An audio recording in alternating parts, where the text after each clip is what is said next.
Assalamualaikum warahmatullahi wabarakatuh. Bismillahirrahmanirrahim. Hamdan wa sana'an laka ya Allah, salatan wa salaman laka ya Habiballah wa ala alika wa ashabika ya khaira khalqillah, amma ba'du. Kawan-kawan semua di dunia maya, di Facebook dan di YouTube, rahmatullah alaikum ajmain. Kita mungkin sudah tahu bahwa sesungguhnya Allah menciptakan seluruh alam raya ini dengan didasarkan kepada cinta. Sebagaimana di dalam firman-Nya, Aku adalah kekayaan tersembunyi dan Aku cinta untuk dikenal. Karena itu Aku ciptakan alam raya. Oke, jadi berarti penggerak dari adanya penciptaan itu tak lain adalah cinta.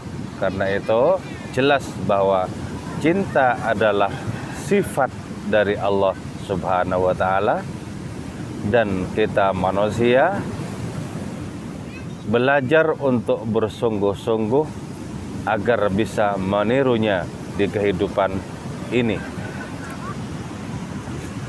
Cinta, ya. Tentu saja karena itu sifat Allah Subhanahu wa Ta'ala, maka tidak mungkin bisa dicakup oleh definisi yang diciptakan oleh manusia. Bisa, cinta adalah misalnya kegandrungan hati, cinta adalah kejondongan hidup kita kepada sesuatu misalnya, ya. Tapi itu tidak merupakan definisi cinta yang mencakup cinta itu sendiri. Kenapa? Karena cinta yang merupakan sifat Tuhan jauh lebih luas dibandingkan dengan diri kita. Jadi karena itu seumur hidup kita membahas tentang cinta, hidup kita habis dan cinta itu masih jauh belum merampung untuk dibahas.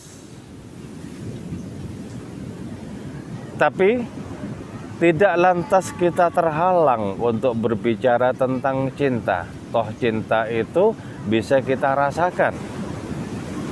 Karena tidak boleh tidak, kita umat manusia itu merupakan manifestasi dari kehadiran Allah Ta'ala yang paling lengkap dibandingkan makhluk-makhluk yang lain.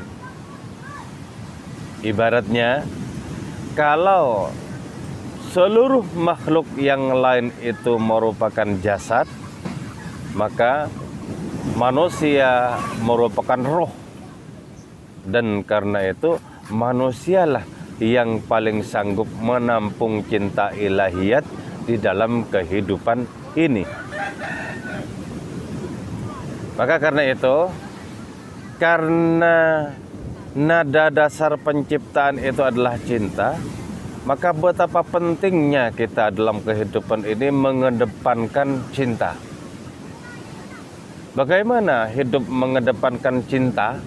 Yaitu bagaimana kita meniru sifat-sifat Allah Subhanahu wa Ta'ala yang penuh dengan cinta itu sendiri.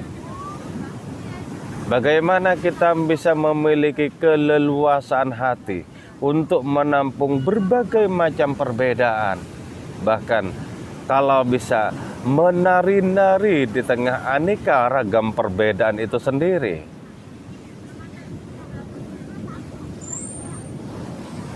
Nah, cinta dengan demikian merupakan ibu diri kita. Al-hubbu ummun lana, kata Maulana Rumi. Cinta itu merupakan ibu diri kita. Artinya apa? Kita dilahirkan oleh cinta ilahiyat, oleh cinta Allah Subhanahu wa taala itu. Karena itu tugas bagi diri kita adalah bagaimana kita menyusuri hidup ini dengan adanya tabiat cinta itu sendiri. Cintalah yang paling asasi di dalam kehidupan ini, karena seluruh ruas-ruas dunia ini ditegakkan oleh cinta ilahi. Apa kata Maulana Rumi? Perbandingan antara cinta dengan langit, antara langit dengan cinta. Beliau menyatakan al-ishqu bahrun, bahwa cinta itu adalah samudra raya. Wassama'u fawqahu zabadun, sementara langit di atas lautan itu adalah busa belaka. Jadi artinya apa? Cinta itu merupakan nilai dari segala kemuliaan. Nilai dari segala kemuliaan. Cinta dalam pemahamannya yang luas. Kita beriman, kita tawakal, kita qanaah dan lain semacamnya, itu merupakan bagian dari pengejawantahan cinta. Jadi karena itu tidak boleh tidak, unsur cinta ilahi itu mesti menjadi nakoda di dalam kehidupan diri kita. Al-ishqu bahrun, cinta itu adalah samudra raya, lautan luas. Wassama'u fawqahu zabadun, sementara langit di atasnya tak lain adalah busa belaka. Jadi karena itu, karena hanya manusia yang bisa menampung cinta ilahi paling utuh, maka sesungguhnya segala sesuatu yang lain itu tak lebih dari jasad. Hanya ketika jasad itu menampung ruh, maka jasad itu bisa bermakna. Kita bisa memiliki amal-amal baik itu karena ada ruh di dalam diri kita. Dan jasad mestinya menjadi kendaraan bagi ruh semata. Nah, sebenarnya di antara jasad dan roh itu terjadi hubungan simbiosis mutualistik. Artinya apa? Tanpa adanya roh, jasad tidak pernah bisa memiliki amal yang nilainya indah. Tapi tanpa jasad, roh tidak bisa mengejawantahkan dirinya. Tidak bisa mengejawantahkan dirinya. Nah, dua-duanya itu penting. Karena itu, di dalam kita beragama, tidak boleh kita menyengsarakan jasad. Kalau menyengsarakan jasad saja tidak boleh, apalagi menyengsarakan roh. Nah, menyengsarakan roh itu memiliki akibat yang jauh lebih pedih, tidak saja di kehidupan ini, tapi sekaligus di kehidupan kelak di akhirat sana. Oke. Jadi perbandingannya adalah bahwa cinta itu samudra, sementara langit di atasnya yang luasnya tidak kepalang tanggung itu, yang kita tidak bisa mengukur di mana batasnya itu tak lebih dari busa-busa. Maka karena itu, rohanikan jasad kita, maka berarti kita bisa mengabadikan segala sesuatu pada diri kita yang fana, yang sementara. Jadi tugas kita adalah mengabadikan yang fana, mengabadikan yang sementara dengan meneguhkan posisi cinta di dalam perilaku dan tindakan diri kita. Mithlu Zulaikha fi hawa Yusuf, sebagaimana Siti Zulaikha di dalam mencintai Yusuf. Cinta yang habis-habisan. Cinta yang tidak menyisakan egoisme apapun bagi dirinya sendiri. Nah, itu kalau dimungkinkan, itu mesti kita terapkan kepada Allah Subhanahu wa Ta'ala. Jadi, di dalam hidup yang sejenak ini, kita mesti belajar bagaimana mengoptimalkan cinta habis-habisan untuk ilahi. Sebisa mungkin, semaksimal mungkin, sefull mungkin. Bagaimana kita mencintainya? Yaitu dengan berpihak kepada hadiratnya, dengan mengejawantahkan akhlak-akhlaknya, dengan mengejawantahkan nama-nama dan sifatnya, sehingga hilang keegoan diri kita yang partikular, tenggelam di dalam ego ilahi yang mensamudra raya. Jadi karena itu beragama atau beruswah, mengikuti tauladan Kanjeng Rasul adalah sesungguhnya mengikis kekumuhan ego kita agar oleh Allah Subhanahu wa taala kita dianugerahi sifat-sifatnya, dianugerahi akhlak-akhlaknya. Jadi bagaimana kita membayangkan cinta Siti Zulaikha kepada Nabi Yusuf yang habis-habisan. Jadi kita belajar untuk bisa habis-habisan jatuh cinta kepada Allah, karena Yusuf dan Zulaikha hanyalah simbol belaka. Yusuf dan Zulaikha hanyalah wasilah, hanyalah perantara belaka. Sama ketika di dalam kehidupan ini kita jatuh cinta kepada seseorang, sejatinya itu hanyalah perantara untuk cinta kita yang tak terpanai, tak terpermanai kepada Allah Subhanahu wa taala. Fa'lam, ya. Ketahuilah anna dawaran al-aflak min maujil ishq. Sesungguhnya perputaran planet-planet itu tak lain karena pengaruh ombak cinta itu sendiri. Jadi kalau tadi diungkapkan bahwa cinta itu adalah samudra raya, maka seluruh anasir alam raya bergerak memenuhi tugasnya masing-masing. Bahkan planet-planet berputar itu murni karena pengaruh gelombang dan ombak cinta itu sendiri. Gelombang dan ombak cinta siapa? Tentu saja gelombang dan ombak cinta ilahi. Jadi kita hidup ini sesungguhnya diliputi oleh gelombang cinta, diliputi oleh gelombang kerinduan, kerinduan kepada asal mula, kerinduan kepada kampung halaman diri kita, kerinduan kepada Allah Subhanahu wa taala. Jadi karena itu dalam perspektif ini, dalam paradigma ini, kita bisa menyaksikan matahari terbit di sebelah timur itu atas dasar cinta. Pohon-pohon tumbuh atas dasar cinta, malam berganti siang, siang berganti malam atas dasar cinta. Apapun segala sesuatu ini berputar atas nama cinta belaka. Nah tentu kita bisa menyaksikan itu semua kalau di dalam diri kita nada dasar cinta itu kuat menggema. Jadi segala gerakan-gerakan alami alam semesta itu adalah gerakan cinta ilahiyat.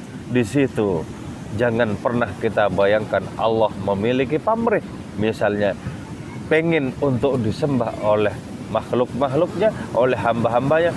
Tidak sama sekali, karena cinta itu memang tanpa pamrih. Nah, kalaupun ada apa yang disebut pamrih di dalam cinta itu, maka satu-satunya pamrih adalah berjumpa dengan Maha Kekasih, berjumpa dengan Allah Subhanahu wa taala. Nah, ketika kita dianugerahi kesiapan untuk bersuah, maka kita akan menyaksikan, mula-mula kita akan menyaksikan bahwa Allah Ta'ala itu bertajalli di seluruh arah, di segala yang ada. Allah Ta'ala bertajalli di seluruh arah, di segala yang ada. Nah karena itu, coba kita bayangkan, walau lam yujadil ishku latajammadal alam. Andaikan tidak ada cinta, alam semesta ini menjadi beku. Menjadi beku. Nah, karena itu yang terpenting bagi diri kita adalah mengasah hati kita agar merasakan dawai-dawai cinta itu setiap saat. Seluruh pagelaran hidup ini adalah pagelaran cinta ilahi. Pagelaran cinta ilahi. Jadi tinggal kita memperbening penglihatan mata batin kita untuk menyaksikan peran-peran cinta ilahiyat pada segala sesuatu. Sebagaimana samudra yang bergemuruh dengan gelombangnya, maka samudra cinta itu bergemuruh dengan berbagai aktivitasnya.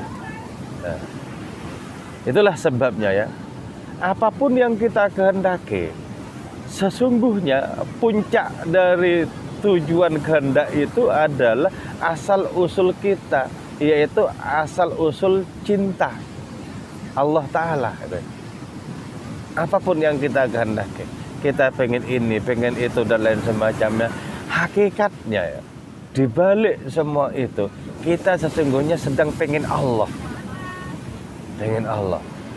Cuma mungkin akal tidak nyanda, perasaan belum sampai. Tapi sebenarnya adakah sesungguhnya yang betul-betul kita inginkan? Kalau segala sesuatu yang lain itu tidak ada, yang ada itu adalah Allah Ta'ala. Adakah yang betul-betul kita inginkan selain Allah Subhanahu wa Ta'ala? Tidak ada. Tidak ada. Jadi kita kemudian sadar bahwa agama datang untuk mensucikan hati, untuk membersihkan jiwa, agar kita merasakan adanya keterhubungan dengan Allah Ta'ala lewat cinta, lewat segala sesuatu. Dan kita sebagai manusia itu sesungguhnya merupakan tujuan utama dari penciptaan. Jadi kalau penciptaan itu nada dasarnya adalah cinta, maka sesungguhnya tujuan utama dari nada dasar penciptaan yang berupa cinta itu tak lain adalah kita manusia ini. Kita manusia ini. Sebagaimana kata Ibn Arabi itu ya, dunia ini jasad dan manusia itu adalah roh. Manusia itu adalah roh. Nah, itulah sebabnya kesadaran dunia itu bergantung kepada kesadaran umat manusia. Transendensi dunia bergantung kepada transendensi umat manusia.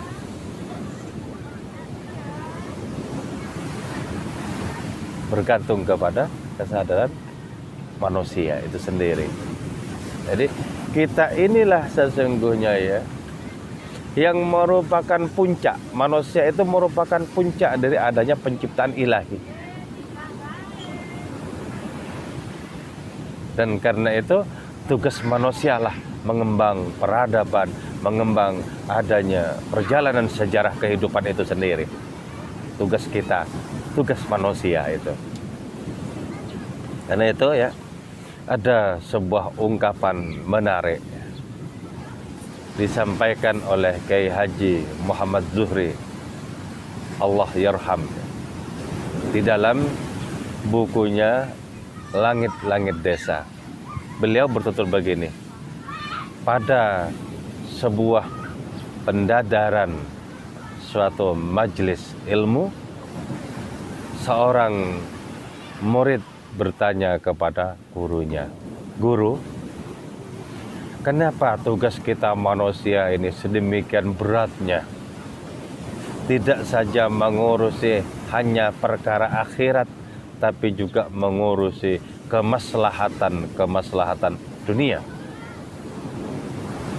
Sang guru dengan penuh bijaksana menjawab, "Ketahuilah anakku, bahwa sesungguhnya selama bermiliar-miliar tahun semesta ini tidak sadar akan dirinya.